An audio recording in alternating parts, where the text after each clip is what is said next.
Welcome to Grit Gym. Welcome to Grit Gym Live. We're in my home office, so I can have better internet capabilities today. If you're watching this later, please take the time to share out. We have a guest today. His name's Mike, and I think we might have some technical difficulties going on here because all of a sudden, Mike is no longer showing up, so this is no good.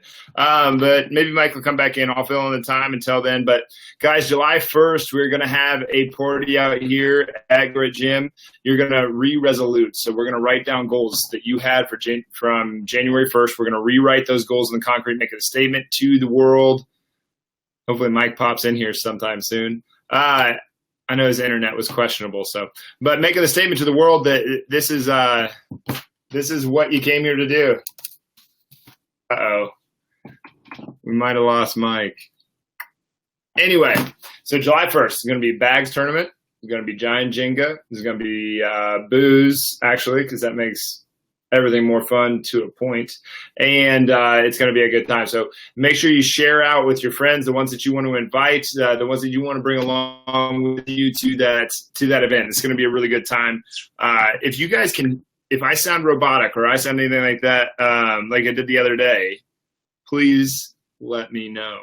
But please take the time to share this out. Please like it, and it sends your face across the screen for us. I wish you could see what I see. But anyway, if Mike comes on here, Mike was a speaker at TEDx, which is pretty cool. And he talked he talked a little bit about suicide, about the suicide rate, and what he does is he's a coach. So he has an online business which allows him to move around the country, which is really interesting. So he doesn't have a house. He just lives out of his car and does his business coaching or does his business coaching.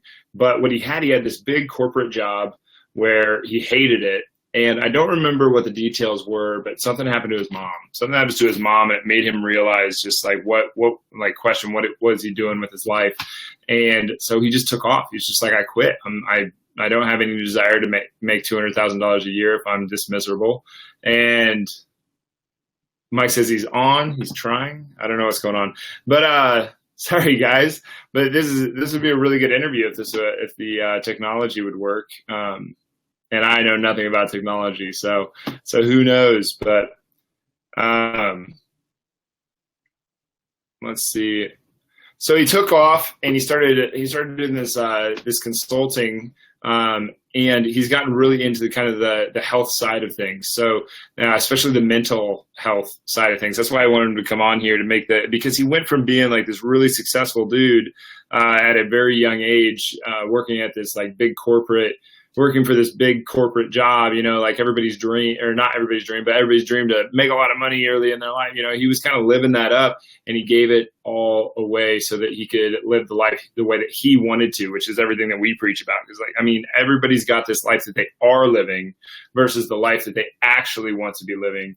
And it's extremely important to uproot the familiarity that's keeping you where you are right now.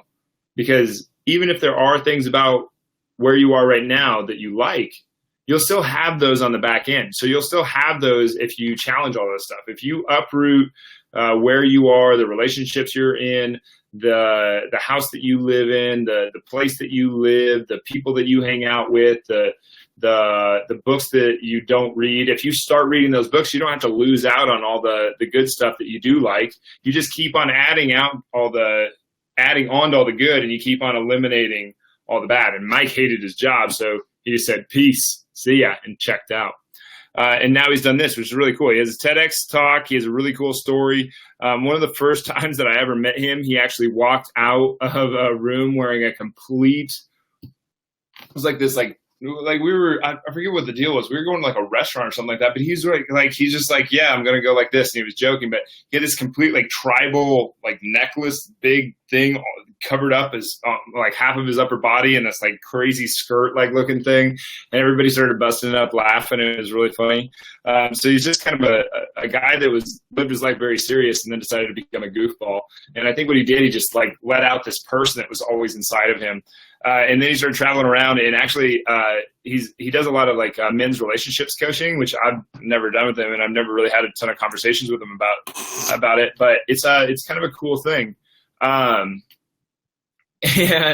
so I didn't think too much of it, but there was this night where we all went out. We were all in this like birthday party thing where I met Mike, and he didn't, I wouldn't say he was hitting on Rachel, but he was definitely interested, and he knew that I was in the picture. He was very respectful. He came out, he's like, "Hey, you trust me, right?" And I was like, "Yeah, I trust you." Yeah.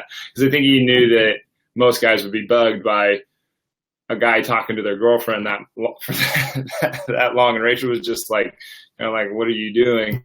And keep in mind, Rachel looks smoking this night. Like, she usually looks insanely gorgeous, but this is like an exceptionally gorgeous night. And I remember just sitting back and just being like, whatever. And it was just a really funny night. The way he came up and asked,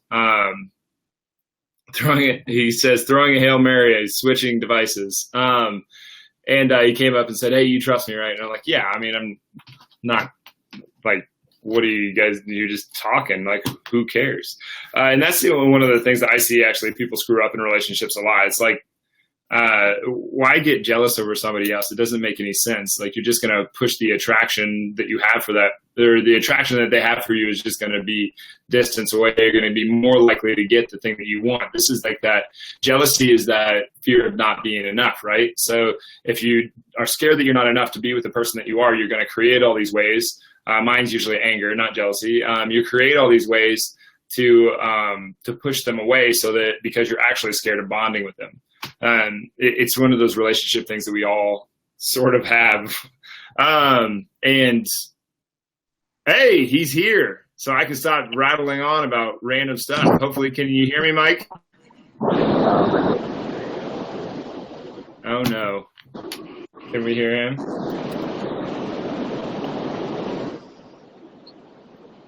We cannot hear you. I don't think, unless you guys let me know. Let me know in the comment section if you can hear Mike. Who knows? But Mike, I just telling some of the stories about you. Let me know if you can hear me through Messenger.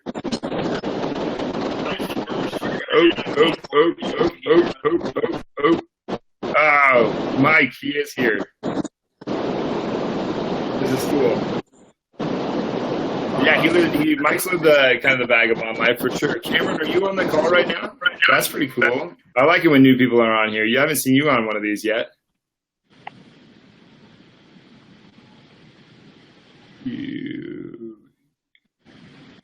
All right, guys, can you let Mike know if you can hear him? Yeah.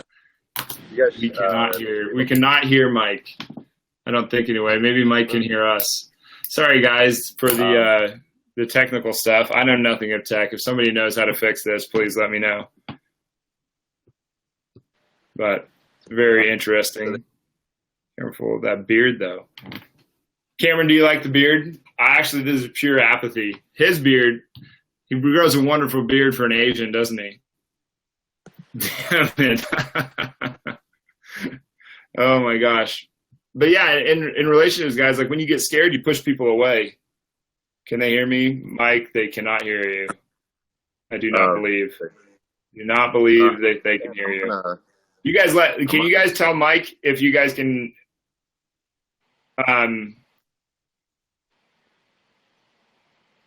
hear you. Can you guys let Mike know if they can hear you? This is an interesting interview so far, right? So now I'm piecing it back in with. So we're going to go over, like, if this ever works out, we're going to go over his TEDx talk and how he got that, because that's pretty cool. I mean, he got in for TEDx. He's got a really cool story. He's done all this traveling. We're going to talk some of the exercise and how he does it while he's on the road. And, oh, bummer. Yo, oh, okay, no. So, no, Mike, we cannot hear you. So you guys cannot hear. Shit. What the fuck?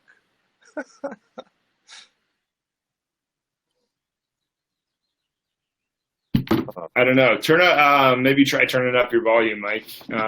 Turn up volume. I'm texting him while we're turn up your volume. See if that helps.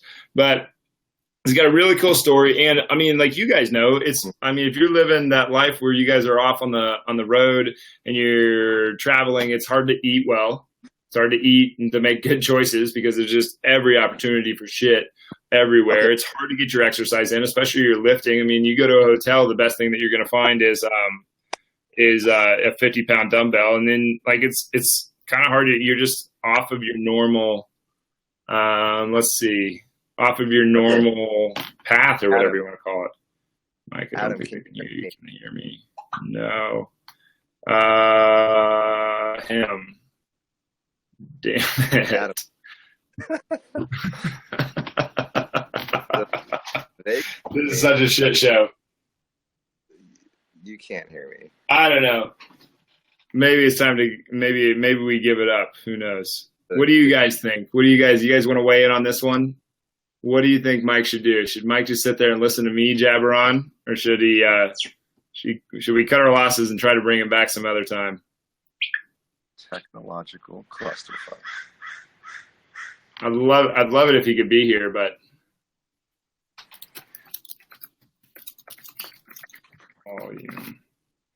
maybe we won't use this.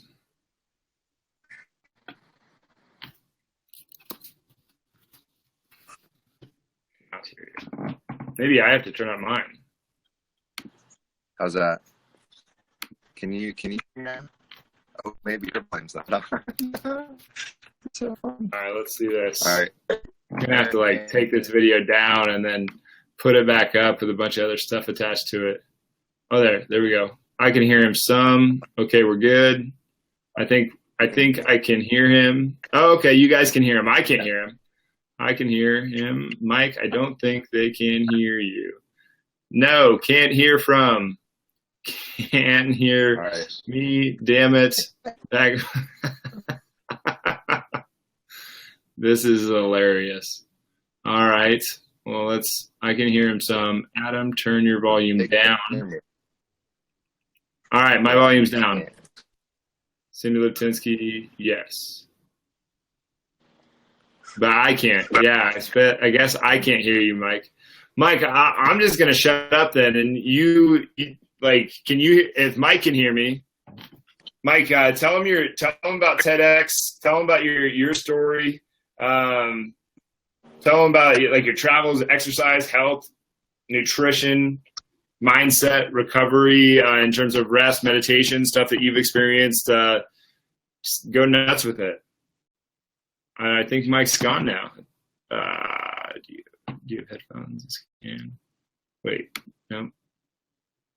Okay, maybe he's back. This is fun. We have like 4 minutes left. We're gonna figure it out right at the end.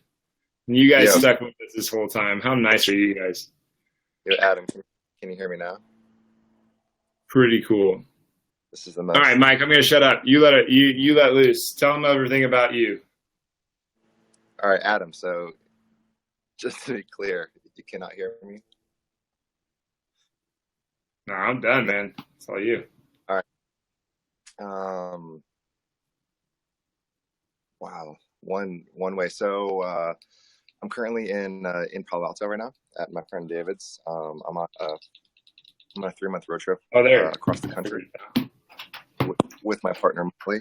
Adam, are you hearing me? Oh, here, hand me this.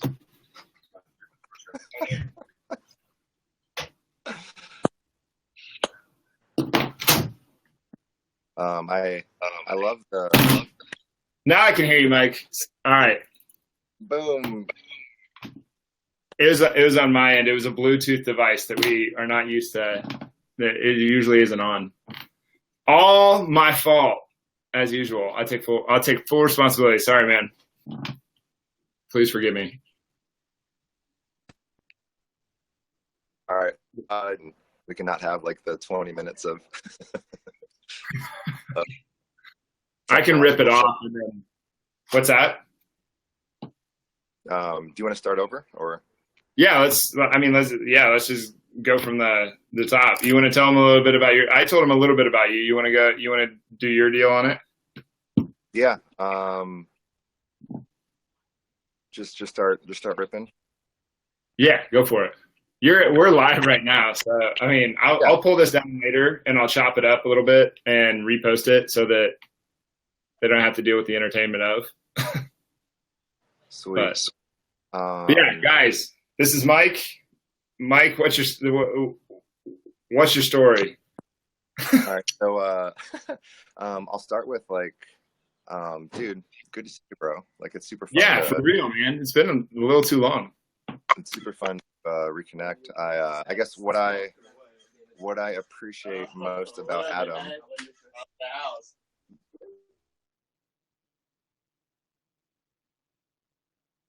Oh boy. I'm gonna move over at the house. Right. All right, I'm hiding in some trees now.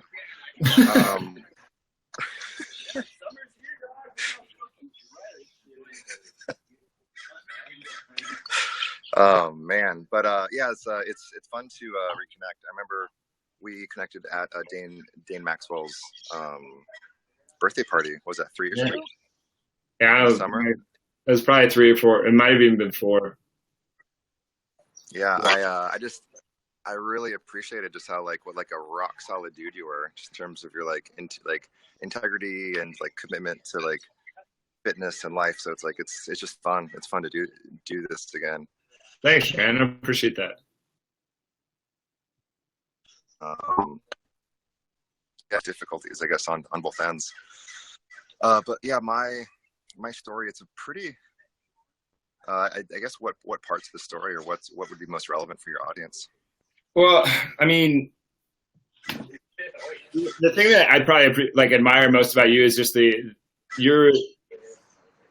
was your decision to uproot your life from how you were living, and one day something happened with your mom. I don't remember the details of the story, and I don't want to tell it too much for you. But then you uprooted your life completely, lived, I mean, just drastically night and day different lifestyle, and a lot of what I talk about is inspiring the experience that you want to live. And I think it sounds like before you were not living the experience that you wanted to have in this life, and now you've kind of now you are now you had the guts to actually go out and do that, and it's super courageous. I mean, it takes a ton of guts to be able to do that. So I really want them to hear the before and the after, and the catalyst to make that change and how you went through it. So the current, right? Because so in this current time, it's June 2017. I run a company called the School for Men. I'm fully location independent, so I can run it from anywhere in the world. I have clients all over the world. I have the honor of supporting really amazing leaders and helping them be better husbands, better fathers, better leaders. Really supporting them in every area of their life. Yeah. And I'm on a 3-month road trip with my partner Molly. We were teaching all over the country. It was called Follow the Love, and we're just teaching a lot of the core principles and mechanics of love. But not that long ago, my life was pretty fucking boring, and I was on just a super traditional path. I didn't even know any of this world existed up until about 2011. I didn't know internet marketing was a thing, or coaching was a thing, or people made money on the internet. Even the idea, it seemed like something that was outside of me. I would just hear about.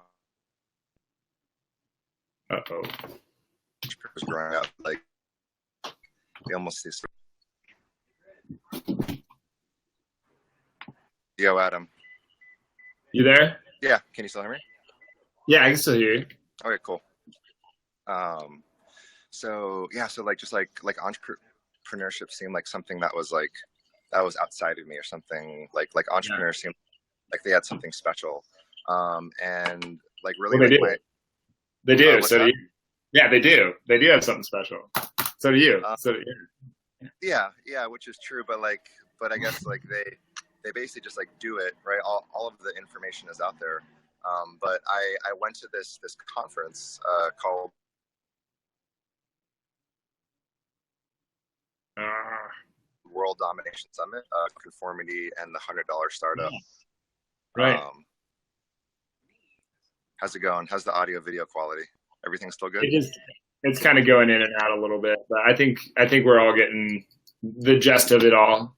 But I went to this conference and it was kind of like just like taking the red pill in the Matrix, and just like I think it's one thing to like watch someone's content online. It's another to like hang out with them in person and just realize that like they're only 6 months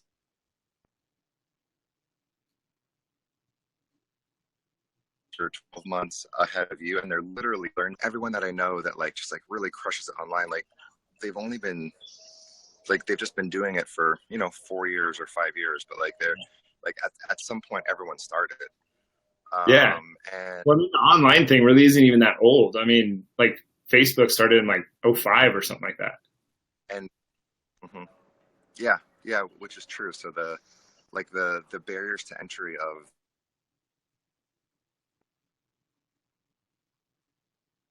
profit or all right, we're chopping in and out a little bit more, but are you there? Yeah, I'm here. Okay, so I mean, what were you doing? Like when you say traditional path, what were you doing before? I got my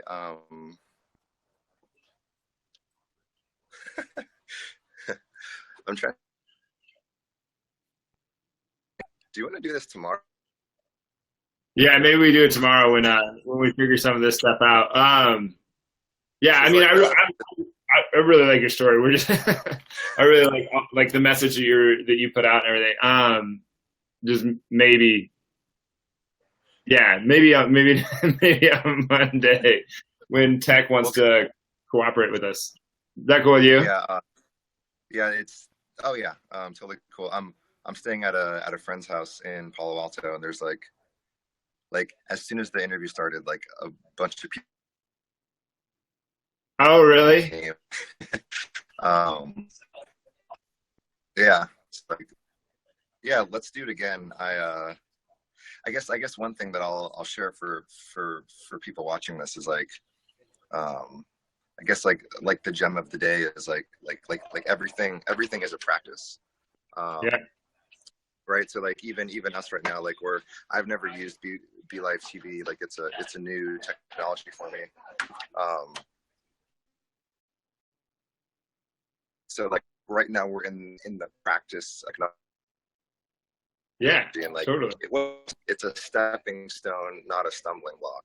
So so even though like the audio video quality wasn't the best, it's like I feel like everyone's learning something right now. Yeah, everybody's getting better whenever they're practicing. Yeah, you could be practicing at getting worse, or you could be practicing at getting better. But yeah, let's do this. Let's pick a different day and we'll schedule it out and we'll go from there. But I don't want to. I definitely want people to hear what you have to say. I think it's definitely worthwhile. But let's reconnect here next week. Cool. Yeah. Oh yeah, definitely. And then we can jam more. You can. Yeah. It's kind of a hilarious past half hour of my life. Yeah, me too. Yeah, but oh well. It was a step towards something. People can laugh at it later. Anyway, thanks, man, for being here. I'll contact you soon. Cool. We'll do it on Monday. Good to see you, brother. Yeah, you too, man. For sure. Later.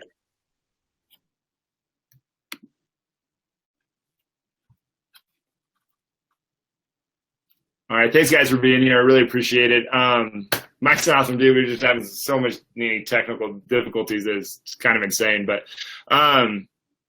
he one of the things I wanted him to go over, but no one could hear it, is like the before and after of his story. Because before he was just like corporate America, and afterwards now he's living where he can just be like, okay, well, I can do whatever I want whenever I want, and I'll consult my clients when I need to, and it's pretty cool just that he uprooted his life the way that he is, because that takes tons and tons and tons of guts. I mean, he walked away from a really high-paying job and that had the golden handcuffs on him for a long time until he decided to make the change because he was miserable. But anyway, Thanks, guys, for being here. Really appreciate it. 12:30 Monday. Hopefully all the technical difficulties will be resolved by then. Thanks, guys. Appreciate it.